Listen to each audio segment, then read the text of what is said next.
Hello guys, welcome to my bag. আমি আজকে সমুদ্রে যাচ্ছি, আপনারাও দেখতে থাকুন ভিডিওটা আর আপনারাও যাবেন।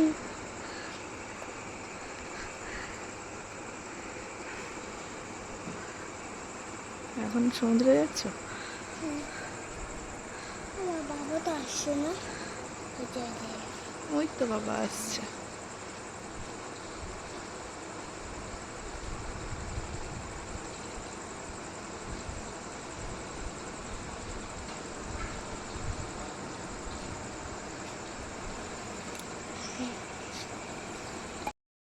তো আমরা মাঝরাতে উঠে রাত 2:30 ট্রেন ধরে যাব বলে উঠেছিলাম। তো সমুদ্রে যাব দীঘাতে। তো দেখুন স্টেশনে লোক ছিল 4-5 জন হয়তো ছিল। তো আমরা এই শুধু ফ্যামিলি ছিলাম। তো রাত্রিবেলা টাইম কাটছিল না বলে আমার মেয়ে আবার ট্রলি ব্যাগের উপরে বসে বসে গাড়ি চড়ছে। তো ওখানে এই গাড়ি চড়তে চড়তে দেখছি ট্রেন চলে যাচ্ছে। তো দেখুন গাড়ি চড়তে চড়তে উল্টো পড়ে যাচ্ছে।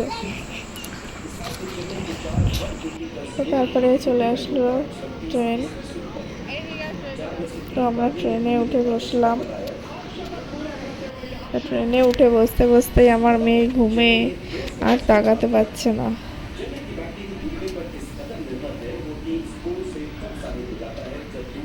তো জায়গা ছিল না, অল্প জায়গা ছিল বসার, ট্রেন ভর্তি লোক ছিল। তো আমার হাজব্যান্ড উঠে গিয়ে মেয়েকে ওখানে শুতে বললো। দেখুন জায়গা নেই, একটুখানি জায়গার মধ্যে শুয়ে আছে।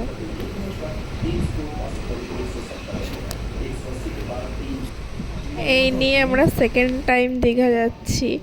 তো আগেও সমুদ্রের বিচে অনেকবার গেছিলাম, যখন আমরা অন্ধ্রপ্রদেশে ছিলাম। আমার হাজব্যান্ড যখন অন্ধ্রপ্রদেশে ডিউটি করতো তখন আমরা ওখানে ছিলাম। তো ওখানে পাশেই বিচ ছিল, ওখানে গেছিলাম। দেখুন আমার হাজব্যান্ড ওপরে উঠে শুয়ে পড়েছে, উপরে জায়গা পেয়েছে, আমার মেয়ে শোয়ার জায়গা পেয়েছে।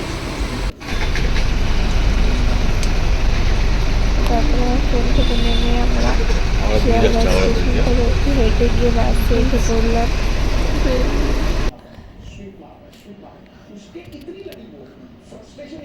তো বাসটা ছেড়ে দিয়েছে।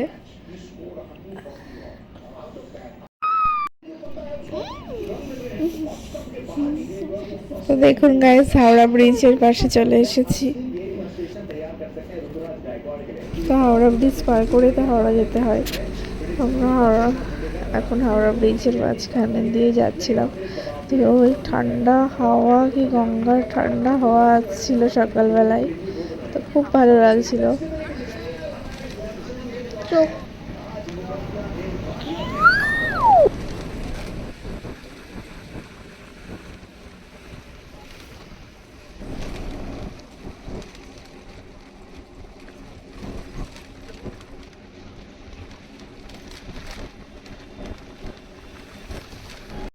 ফাইনালি আমরা হাওড়া স্টেশনে পৌঁছে গেছি।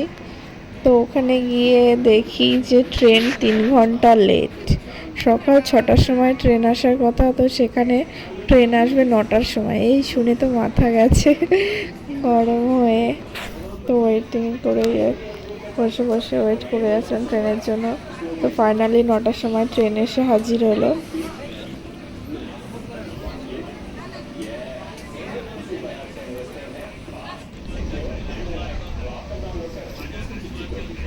তো দেখুন ট্রেনের মধ্যে 4 ঘন্টা আবার জার্নি করতে হবে। এমনিতেই লালগোলা থেকে উঠে এসে আমার কেমন গা পাকাচ্ছিল। লালগোলা থেকে আমার একটা যেন বাজে গন্ধ বেরোয়। তো আবার এই ট্রেনে দেখুন আমার মেয়ে টাইম পাস করছে, ম্যাজিক শেখাচ্ছে বাবাকে।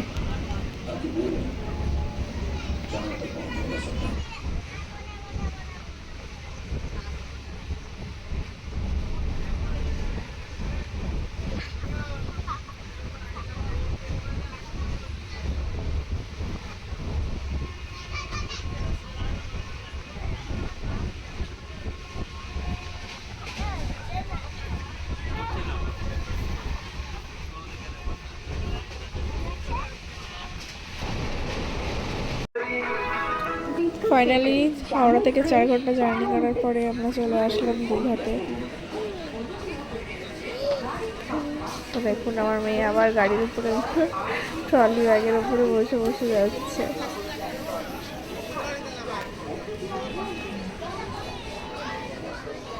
তারপরে আমরা স্টেশন থেকে বেরিয়ে একটা টোটো গাড়ি ধরলাম নিউ দীঘা যাবো বলে। তো টোটোওয়ালা আমাদের এই হোটেলে নিয়ে আসলো, হোটেল নিউ সাগরপ্রিয়া।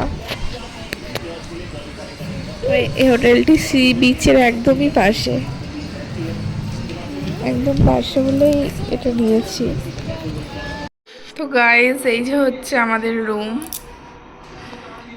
এই রুমটা নিল। এখানে ওয়াশরুম আছে, টিভি চলছে।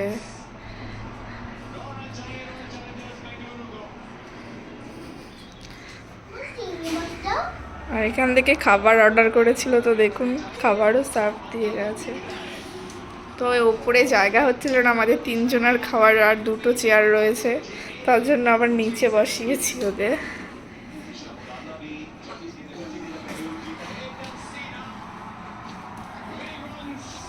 আমরা অর্ডার করেছিলাম ডাল, মুগ ডাল, ঝুরঝুরে আলু ভাজা, এটা হলো পটল আর আলু, আর এটাতে আছে চিংড়ি মাছ। এইটাও চিংড়ি মাছ আছে, আমি এই চিংড়ি মাছ খাবো।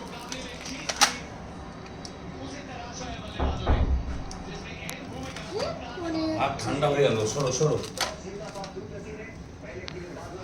ঠান্ডা হয়ে গেল।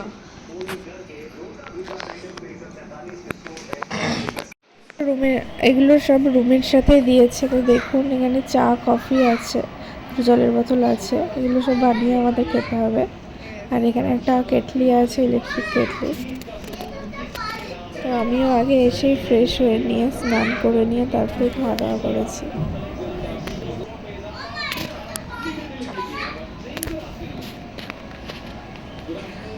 তো দেখুন খাওয়া দাওয়া করে কেমন করে বিছানায় গড়াগড়ি খাচ্ছে দুজনে মিলে।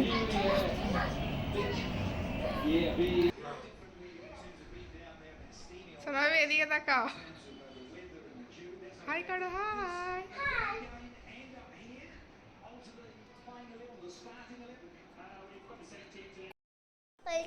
তো আমিও বিছানায় উঠে পড়েছি রেস্ট নেওয়ার জন্য। তো আজকে সারাদিন ট্রেনে বসে বসে মাজা ফেটে গেছে, তো রেস্ট নিচ্ছি।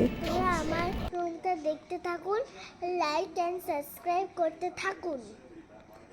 ভালো, তোমরা সবাই ভালো করবে করবে করবে বললাম কিন্তু। তো ভিডিওটা এই পর্যন্তই। তো একটু রোদ কমলে আমরা আবার যাবো সমুদ্রের পাড়ে। আমার